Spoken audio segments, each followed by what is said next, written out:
Eu sou o Dieguinho. Bom, galera, tá entrando no ar a nossa primeira edição deste sabadão, como sempre, com muitas informações para vocês. Então já chega, ó, deixando o dedo no like no começo do vídeo, que me ajuda bastante. Tá chegando pela primeira vez aqui no canal, por favor, já dá essa moral, se inscreva, ative o sininho das notificações e, claro, sigam minha conta pessoal no Instagram, beleza? Vamos começar o vídeo com algumas informações importantes. Já de cara falando sobre o jogo amanhã contra a equipe do Criciúma. A delegação do Vasco viaja hoje para Santa Catarina e nós temos novidade. Maicon completamente recuperado do problema na panturrilha viaja. A dúvida agora é, João Vitor retornou. E aí, o João Vitor fica no banco, ganha uma vaga. Ganha a vaga de quem? O Maicon, ambos são destros? Ou ele tira o Léo ali, mantém o Maicon e empurra o João Vitor para a esquerda? Ou o Maicon na esquerda e o João Vitor na direita? Já viu o Maicon jogar na esquerda no Brasileiro do ano passado e já viu o João Vitor com o próprio Maicon jogando, ele pela esquerda e o Maicon pela direita. Fica a dúvida. A tendência é que mesmo com o Maicon recuperado, a zaga para a partida contra o Criciúma seja Léo na esquerda e João Vitor na direita. Beleza? Lucas Piton, recuperado aí do trauma no pé, também viaja normalmente. As ausências ficam por conta de Pablo Verratti, que será poupado. O jogador sentiu o adutor, vem de uma batida absurda de jogos aí, e o Vasco achou melhor nesse momento poupá-lo, tá? O Vasco vai chegar agora na terça-feira, tem sorteio da Copa do Brasil. Nós temos aí voltar a sequência de jogos encavalados e o Verratti vem jogando todas, tá? Então o Verratti não viaja com a delegação. Alex Teixeira e Felipe Coutinho, segundo o Vasco, estão na fase final da transição. Acredito eu aí que ainda nesse mês de agosto, ali no finalzinho, já devemos ter Alex Teixeira e Felipe Coutinho de volta. Beleza? Então trouxe para vocês algumas informações aqui já para abrir o vídeo. Queria falar para vocês também que o nosso lateral esquerdo, Leandrinho, foi convocado para a Seleção Brasileira Sub-20. Ele será integrado ao grupo dia 2 de setembro e só retorna no dia 9, tá? A seleção fará 2 amistosos contra o México em São Januário, nos dias 5 e 8. Eles vão para Teresópolis dia 2, descem ali no dia 5, jogam contra a equipe do México, sobem para Teresópolis para voltar aos treinamentos, descem de novo no dia 8 para o jogo, dia 9 os jogadores retornam, tá bom? Então o Leandrinho desfalca o Vasco aí por aproximadamente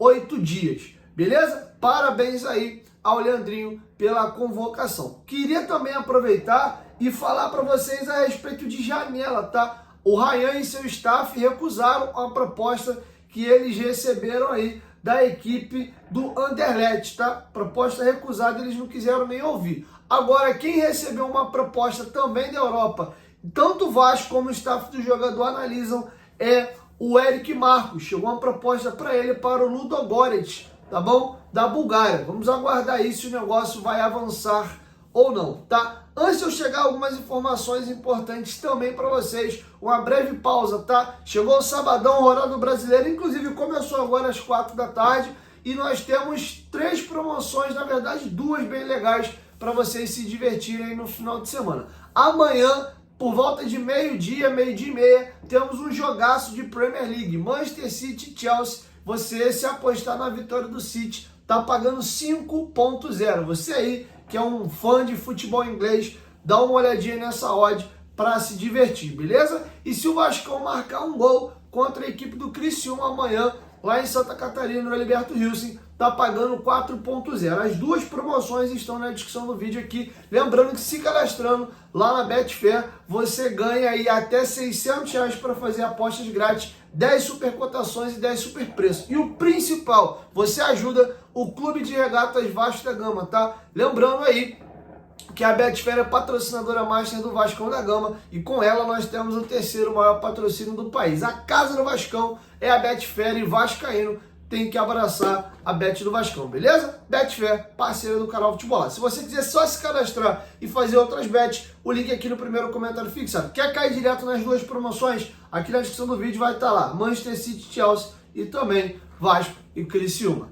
Beleza? Dito isso, vamos virar a chave agora e vamos falar sobre fornecedora de material esportivo. O Vasco abriu uma espécie ali de concorrência e 4 empresas nesse momento se mostram interessadas em pegar o fornecedor de material esportivo. A Capa, que tem contrato com o Vasco até dezembro de 2024, tem interesse. Além da Capa, outras 3 empresas. Essas 4 nesse momento concorrem para ver quem vai apresentar a melhor proposta.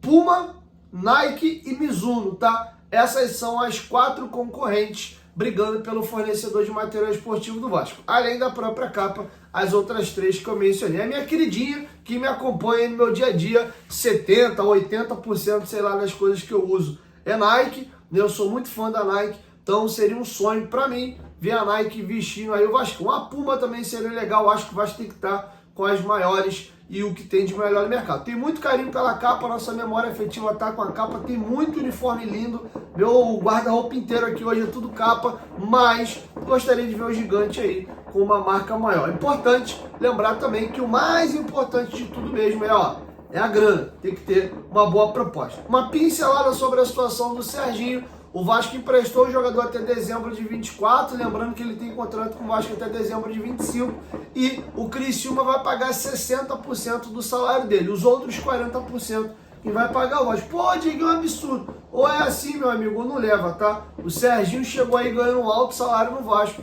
e foi difícil conseguir remanejá-lo. Quem topou contratar foi pagando 60%. O salário dele cheio, é alto, e o Criciúma não topou pagar não, tá bom? Desejar boa sorte ao Serginho, que arrebente a boca do balão lá e quem sabe o Criciúma não queira ficar com o jogador em definitivo. Beleza? Ontem, galera, o Vasco publicou já bem tarde da noite o balanço da associação, o balanço que era para ter sido publicado até o final do mês de abril, mas o Vasco entendeu que precisava se debruçar melhor para entregar um balanço decente, tá? Muitas críticas foram feitas da gestão dentro do próprio balanço ali. Recomendo vocês a acessarem o site do Vasco. São 63 ou 64 páginas e aí vocês se debrucem e leiam com calma. Gostaria de me atentar aqui a 2 coisas. A dívida da associação nesse momento aí passou a casa de 200 milhões de reais. Lembra que o discurso da venda da SAF do Vasco era de que não, a gente vai vender agora o Vasco,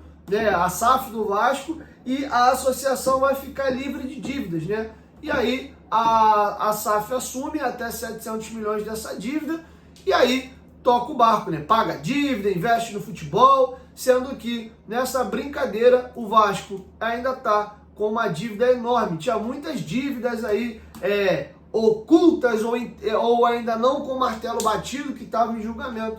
E a dívida da associação já está na casa de 212 milhões, sendo que a associação não tem mais o faturamento do futebol para honrar com essa dívida, tá? Então isso é um assunto bem delicado. Eu gostaria de pegar agora a carta do presidente Pedrinho, né? Que ele deixou um recado ali para a torcida do Vasco. Vamos aqui ler a carta do Pedrinho.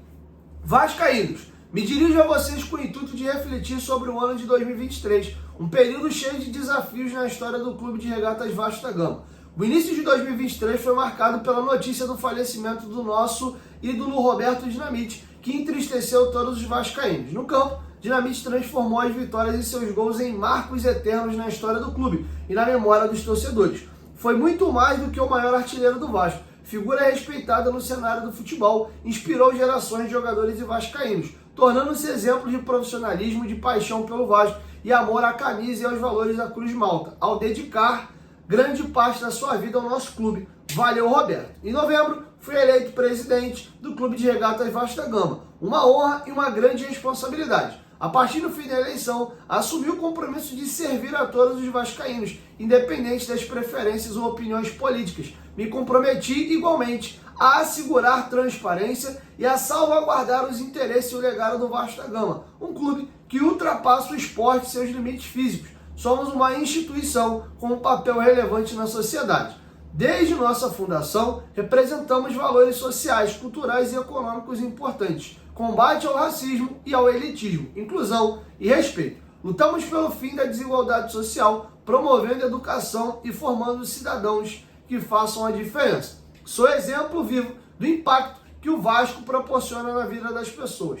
Um menino de 7 anos vivendo uma situação socioeconômica desafiadora. Chega ao clube repleto de sonhos e consegue transformar suas perspectivas a partir das oportunidades que a instituição ofereceu. O Vasco está em mim e em todos que reconhecem que a sua história se reflete o melhor de nós. Na sequência, meu time começou a fase de transição entre a gestão anterior de Jorge Salgado e a futura, sob minha administração. Era esperado que o diagnóstico inicial apresentasse inúmeras dificuldades. Afinal, a premissa principal da gestão Jorge Salgado era um Vasco mínimo, com um sócio apartado do programa de torcedores, com as atividades esportivas licenciadas para terceiros, uma relação subserviente com o sócio majoritário da Vasco SAF. A ideia de menos vascaínos e mais profissionais, muitas vezes sem considerar a identificação e a paixão que historicamente caracterizam nossos grandes feitos e conquistas. E uma dívida oculta que mais cedo ou mais tarde baterá na porta do Vasco.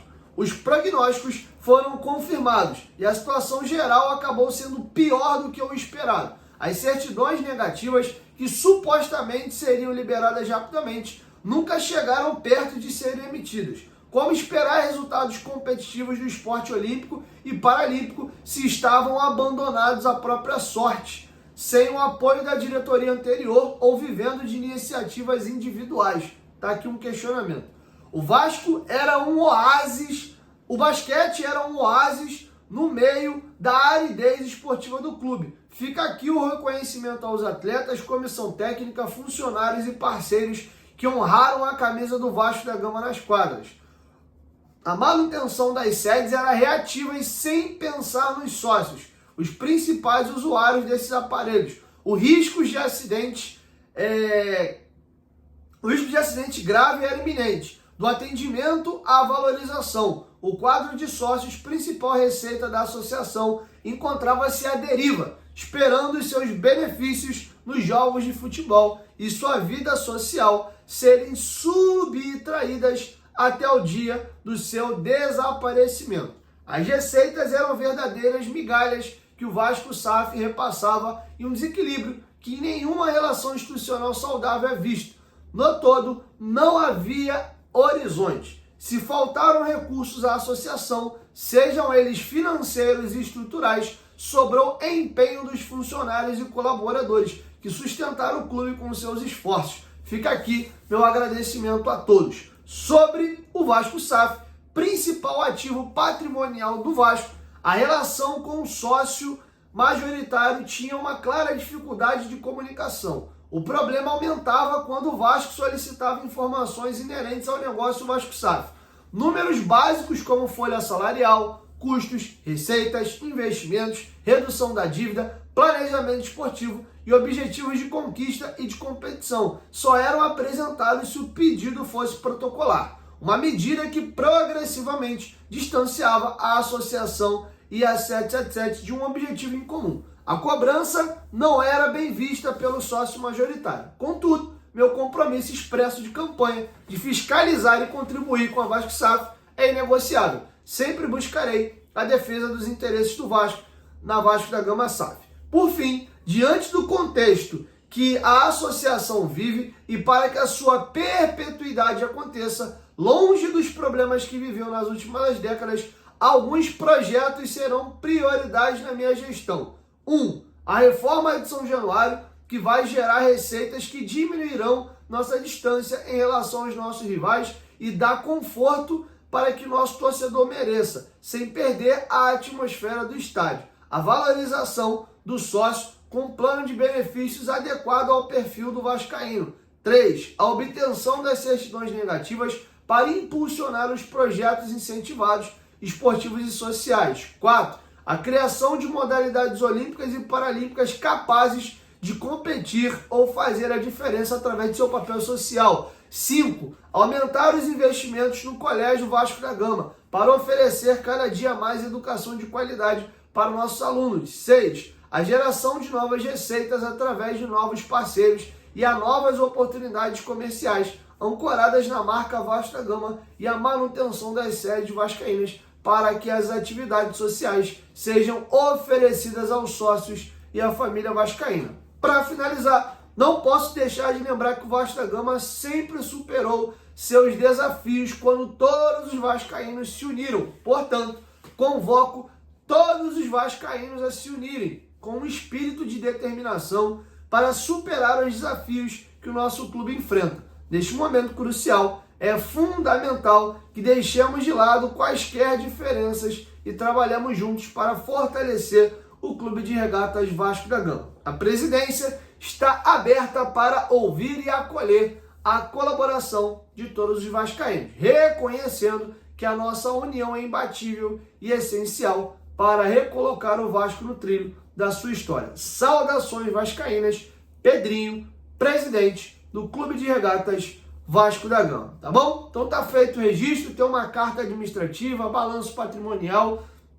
Se debrucem e olhem com calma e com carinho, tá bom? Então tá feito o registro e essa é a carta do presidente Pedrinho expondo a situação que era bem delicada aí da associação. Tomara que as coisas caminhem e o nosso gigante volte aos trilhos, tá bom? Me assustou essa dívida de 212 milhões de reais na associação. Como é que paga isso? Se tem 1 milhão de aluguel ao ano da prestação aí do estádio para a SAF e mais 1 milhão de royalties de produto. Como é que tu paga uma dívida de 212 milhões que tem juros e etc? Loucura. Daqui a pouco, como disse a própria carta, né, a associação ia sumir, ia deixar de existir porque ele ia ficar insolvente. Que loucura, cara. Então é isso. Assim a gente vai encerrando a nossa primeira edição. Logo mais aí no final da noite eu volto com a segunda, beleza? Lembrando aí, vai na Betfair vascaíno, dá uma moral pro gigantão da colina, beleza? 1, 2, 3, futi, bolaço, tamo junto família, a qualquer momento de volta mais, tamo junto, valeu, fui!